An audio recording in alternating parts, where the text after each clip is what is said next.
Hi guys, today I'm going to talk about the locum rate negotiation and give you an exact step-by-step guide on how to succeed. We've all been in the awkward situation where we felt like we're not getting paid what we deserve, but due to the lack of business training and experience, we just accepted what was offered. My first conversations with recruiters were pretty stressful since every time I failed to get what I thought was a fair deal for the type of hospitalist gig I signed up for.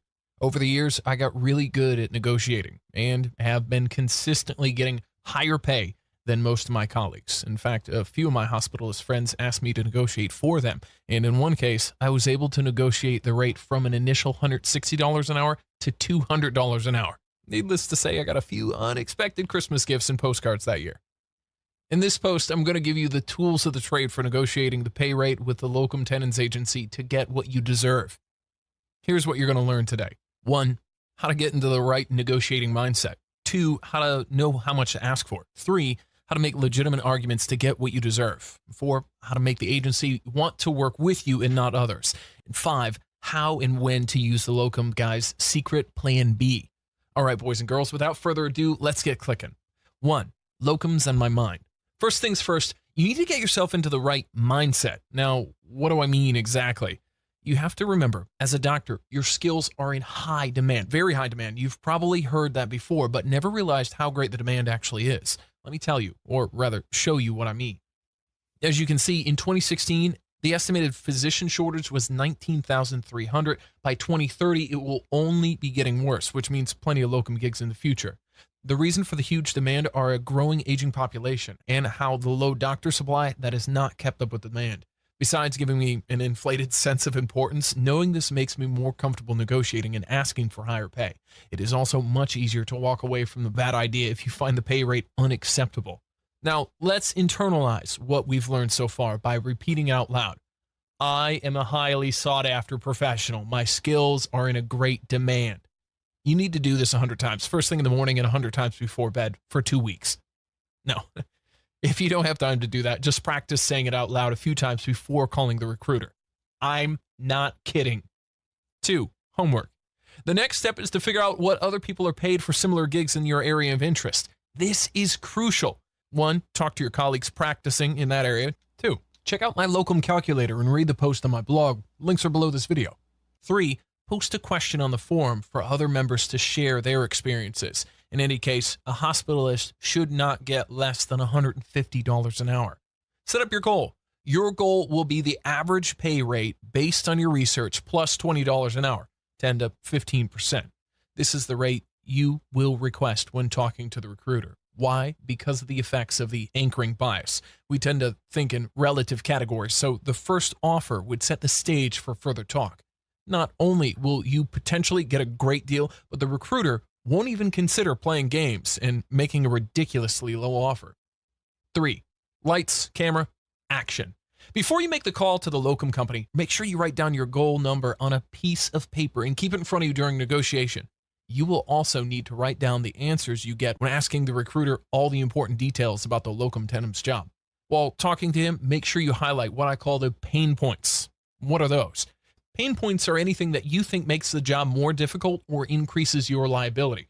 For example, here are some of the things that I and many other hospitalists find painful. Physician assistant or nurse practitioner cosigns, open ICU, procedures, census higher than SMH recommendations, more than an hour of driving from the closest airport.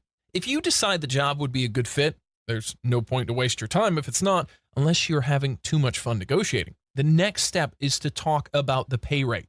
Here's the intro script that I tend to use.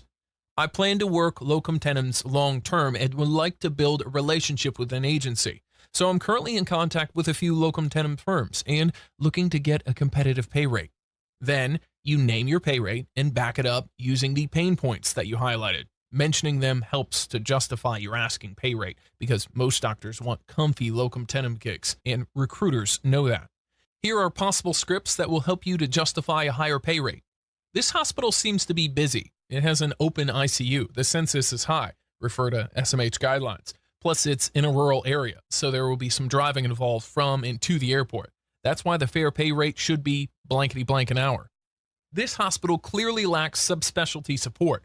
I've had a stressful experience in the past when I had to transfer patients out every day, which took a lot of time and effort. So it will be worth my time only if I get this much an hour. You can also use general scripts that would work in any situation. I'm currently getting blank an hour, so there's no point in switching if I don't get paid more. Or, I talk to my colleagues working in the area and they get blank, so I expect the same rate. These are just examples, but now that you've got the idea, you can come up with your own scripts that work best for you. 4. The second round. If the recruiter insists on the lower pay rate, I use a different kind of argument. Instead of talking about the assignment itself, my strategy is then to give them a flavor of why they need to work with me rather than somebody else. Here are the scripts that have worked like magic for me. You will love working with me because I plan to work 14 plus shifts a month. The more you want to work, the more appealing you are. It's always easier to credential and deal with one physician who's going to average 14 plus shifts a month rather than multiple locum guys committing to only a few shifts a month. I'm very flexible and can do nights and or swing shifts. Most physicians prefer to sleep at night, so you will stand out. I'm extremely liked everywhere I worked. Because of that, I tend to stay long-term in one hospital, and they always ask me to come back and take more shifts. Keep in mind that the recruiter's salary depends on commission, so the longer you work, the more money they're going to make for themselves and the agency. I live within commutable distance from the hospital and won't need any accommodations or travel arrangements. This is a good one. The agency can save money on your travel expenses so that you can make more too. Wash, rinse, repeat. If you cannot make the deal, then call another agency working in your area of interest. If there are too many firms covering the same area, aim for at least 3. You should be able to get a good rate after that. If still no luck, it could be one of a few things. You need to do more thorough research to figure out how much you could get paid. The timing isn't right, meaning too many doctors have applied and possibly already started credentialing or even working at the facility. Location might be too hot. Again, supply versus demand is not favorable. Just wait for a couple of weeks to see if anybody calls you back. If you don't receive any calls, contact the agency that offered you the best deal. 5. Plan B. Even if you have to accept the offer that was far from your goal, don't get frustrated. I've got something really good for you. Go through all the steps needed, secure your shifts, and after working for some time, a few weeks to a few months, use my secret plan B, which is NEGOTIATE. Yes, again. Let me explain. I've noticed that I could get a healthy pay hike real easy after working and already making money for an agency.